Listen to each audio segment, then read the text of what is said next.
Okay, hopefully you can all start to hear me. Exciting level of earphones going on. You can always tell a bit of a marketing audience because more of them sit closer to the front, so good job, guys. So yeah, I'm Matt FLENLEY. I represent Datactics, and you can't buy any Dataops from us. We're not going to sell you any Dataops, but what you can do is you can get data quality from us, and I'm going to talk to you today all about 3 really important things that I think about from a marketing perspective when it comes to Dataops. I'm not necessarily going to teach you a lot about Dataops stuff because I'm going to trust that you understand exactly what you're talking about. I'm just going to speak from my understanding, marketing, brand, understanding customers, and maybe talk a bit about football, a bit about people, and a bit about Pixar, and probably not in that order. So yeah, Datactics is based in Belfast. You can come and visit us anytime. We'll get you a cup of tea. If you want to come and visit us while we're here, you can go somewhere that's not quite so far away, but it is still really far away. It's over by the other bar, the E-bar thing. It's very good. Oh yeah, it's X843. You should call in.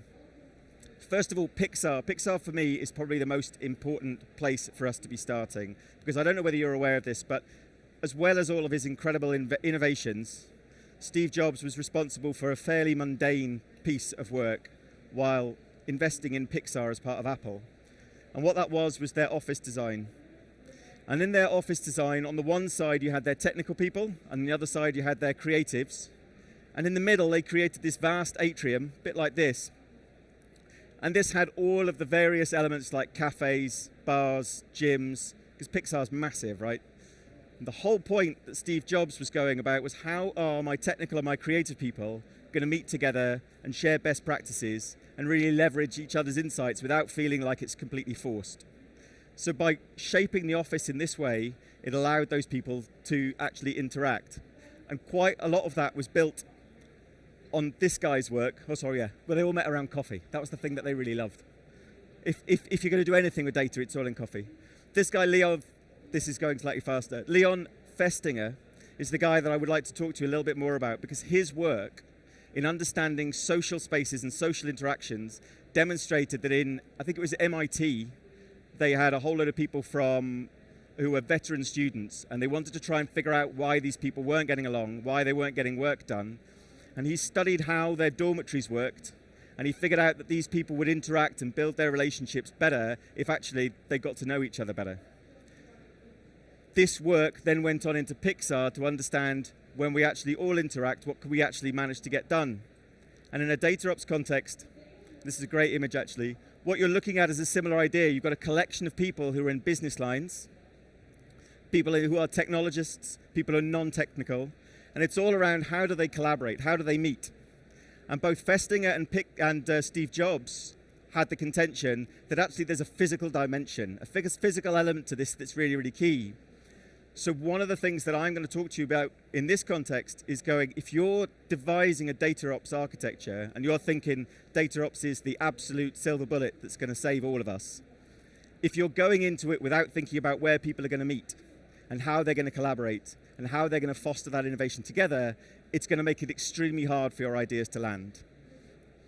This particular piece here demonstrates, there's us down there on the quality bit, demonstrates how many of those interactions need to happen and how it can't just be about meetings. It actually has to be quite a lot of in-person meetings. You may well say to me, but it's all remote now, guys. Nobody works anywhere together anymore. During the pandemic, I was chatting to a couple of other scale-ups, understanding how they were managing to work remotely and still maintain high levels of innovation. One of the most effective ways that I heard was of a firm here in London. They were all working remotely, and at the time, you weren't allowed to meet in an office, but you could meet socially outside the office, thanks to one of those quirks of UK law at the time. So they would actually meet up in parks, throw a frisbee, have a picnic, go for walks together, and again, create that sense of collaborative innovation together in an informal way that then, when they were back working remotely, it allowed them to be able to actually be much more effective in what they were doing. So again, similarly, when you're thinking about implementing a Dataops architecture, I would say the lesson from marketing is to say, you've got to figure out your collaboration spaces. Where are those people going to actually interact? The second bit that we're going to look at is the people or personas that are involved in the whole operation of DataOps implementations. There's a whole range of people there. When we are thinking about who is going to actually work on any of our implementations, one of the things I like to refer back to is a meeting we had earlier this week with our customers. Well, one of them explained how he was getting his various data initiatives launched throughout all of his entire, disparate enterprise that is the NHS. And part of that was to go up to people and explain what they hope to get out of it, what they hope to do, and then find out what those people's triggers were. Because some people are really triggered by a red scorecard, and they'll just shut straight down. They don't want to talk to you about anything if the scorecard's red. Other people, they don't want to have any socialization of any data quality breaks at all. I want to fix it all before anything is communicated. And others just hate the concept of failure. And they're like, I cannot have anything listing here that says failure because my job's now on the line. So we're saying, you've got a whole load of unfinished successes. Good job. I found from listening to Tony, our contact, and our customer, that he had the same message, but he varied it every time, depending on who he was talking to. And so much of that, from our perspective, comes back in marketing to something known as personas. Because what we're saying is that these traits that those people have, not liking red on a scorecard, not liking to be able to report failures, those are actually mappable. You can say there's a group of people who will share those sorts of traits. So if I take a couple of people, in this context, I actually work with these people, but we'll find out about them. If you imagine that one of them is running in a finance team, you're able to identify that by getting red on a scorecard, it means he's risk averse, doesn't like risk. You could also say, by saying I don't want to have failures, one of the ways I'm measured is on a low failure level. As long as no failures are being presented, that's how I'm going to feel good in my job. And similarly, it's about compliance. I need to be able to make sure I demonstrate green, things have been done, actions have been taken. As I say, you can then map those and take them to a level above, and you can create a sense of who that type of person is when you're referring back to how I'm going to now meet with them in a collaborative sense. In marketing, we look then at the career goals those people have. Where were they educated, typically? What sort of age are they, family status? That level of understanding into a person, that level of granularity, again helps you with your messaging later on. So if you go back to the scorecard, you can then say, rather than highlight a whole load of red risks, I'm going to look at some of the beneficial actions to take, some of those unfinished successes. I can look at priorities and projects that I want to prioritize, and I can map out some of the unexplored benefits. Tony, again, earlier on in the week, he showed out a really lovely diagram that said, what kind of problem could we resolve here? Is it a financial or a non-financial one? And it's a lovely hand walkthrough to help people understand how they can get the route to a process improvement or a financial saving. In this context, what I would recommend you do is then pursue that in a buyer persona. So when I'm talking in marketing, I'm saying these people have all these traits, they share all these common traits. I'm going to look at that as a buyer persona. I'm going to build something that reflects that for that kind of audience. In a DataOps space, you've got all these different job roles broadly split between preparers, suppliers, and consumers. There's a whole load of others within there. And you're saying each of those is something I'm going to say, right, I'm going to create a persona for that because I understand that they're going to be common enough sort of people. I mean, you look around your own companies, you're going to see that certain people like Game of Thrones, other people have never seen Game of Thrones. These are things that end up being mappable, and you go, what's going to motivate one group and not motivate another? What are those levers? So you take all those back again to our friend Brian. These are the sorts of questions you're asking when you're building a persona. You're going age, education, their preferred method of communication. It's absolutely no point going into an implementation of a DataOps thing without actually figuring out how those people want to communicate. Lots of people just want to do Slack, and they never want to talk to people face to face. Okay, well, we map it, and we say we accept that. We're going to have to try and work with them on that. Similarly, in their job responsibilities, you're understanding what they're responsible for in their line of work. Figuring out who they report to, who's going to kick off if things go wrong. And then how do they gain information? Where do they learn what they're trying to learn? Again, because we can then seed that, we can figure out where they're going to be when we want to talk to them.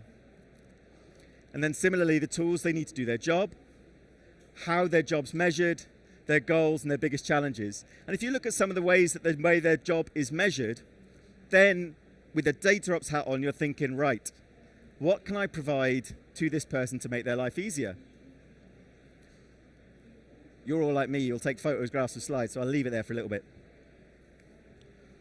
Now that we've thought about how people are going to interact with each other, and we're trying to build that into the process before we even start, and then we're starting to look a bit about the personas and really mapping out between each individual within that space, people that we know, we then go and test it. It's no good having all these assumptions and sitting in an ivory tower and saying, I'm pretty sure these are true. Then we actually need to go to the business. Is this common? Are these the sorts of things that you learn and you do? This is how you communicate. Put in any anomalies and test and test and test. Because the rigor that you have there is what's really going to make a massive difference. The third thing that I want to look at that ties into this relates to something I call problem statements, which I think at the start I said was going to be football, but I'll make it football and problem statements, if that's all right. Johan Cruyff was before my time, mostly, but one of the things he said was coincidence was logical. And by that, it was that sense of going, if I do something once, I might get lucky, but if I repeat it and repeat it and repeat it, I increase my chances of success. I also build a really good data set of what doesn't work.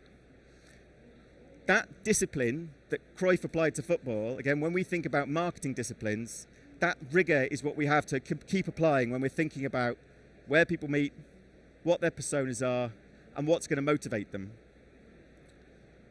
We're trying to help our people within our business to have data at the time that they need it. And the best way of being able to do that is rather than come up to them and go, Dataops is here to save the day, is to think about it from their perspective. So we already know from our mate Brian in finance that he really struggles with budgeting, data availability, things like this. But if I go up to him with Dataops, he'll just go, that just feels like more risk to me. Feels like more reds on a scorecard, and they trigger me. So what we do is we try and frame those sorts of concerns, those macro concerns, as an, I can't do X because Y. And in this instance, I would say, I can't make accurate budgets because the data comes from too many places, it's in too many different times and all sorts of formats.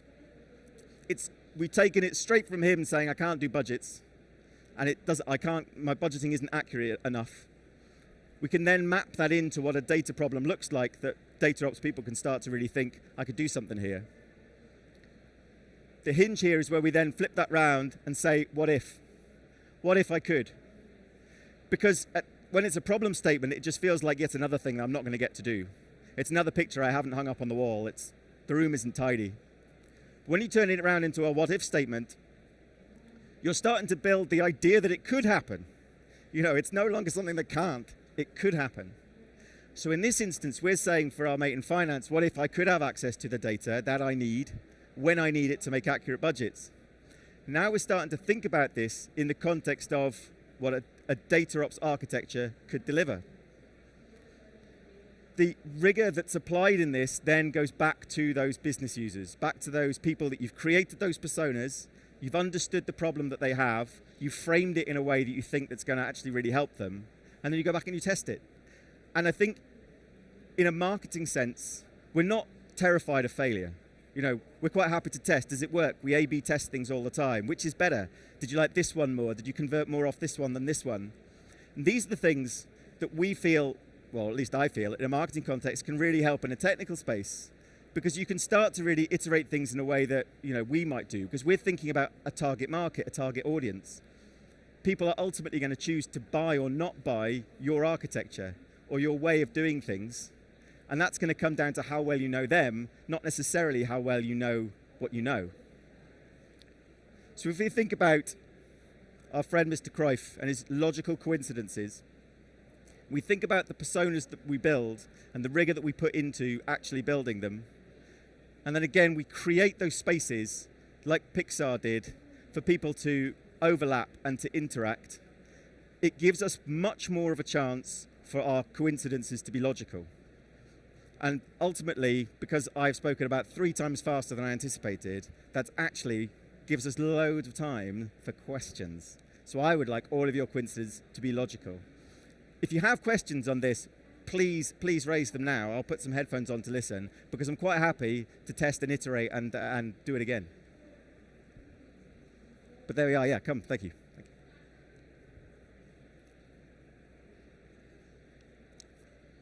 Do you have a question, Jamie?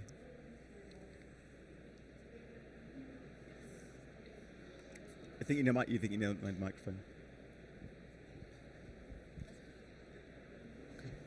What do you think is the biggest misconception about a marketer's perspective of DataOps, and what maybe is there any misalignment sometimes between how a marketer might perceive it to, let's say, a data engineer? Yeah, that's a really good question. I think part of the issue can often be because we're on the marketing side of the business, we're constantly trying to pick up from the technical people exactly what's going on, what's the latest initiative, and there's always a risk that our knowledge of the subject can be too skin deep. So I think the biggest risk is that we won't know our subject matter well enough to be able to actually leverage the benefits in marketing that Dataops can bring. But I think, from our perspective, that requires us to be just as rigorous, to sort of practice what I preach, to be just as rigorous in going to our data engineering teams and say, okay, well, tell me more about this. How can this work better? Similarly, at the stand, we're talking about people go very, very deep, very quickly into a subject matter that they really, really understand, and I absolutely don't. I understand their concerns, but I don't necessarily understand their language. So it's about how well I'm prepared to listen more than anything.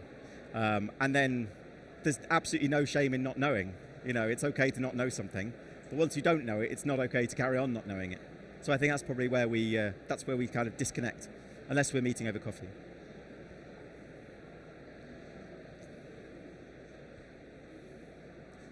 Martin has a question.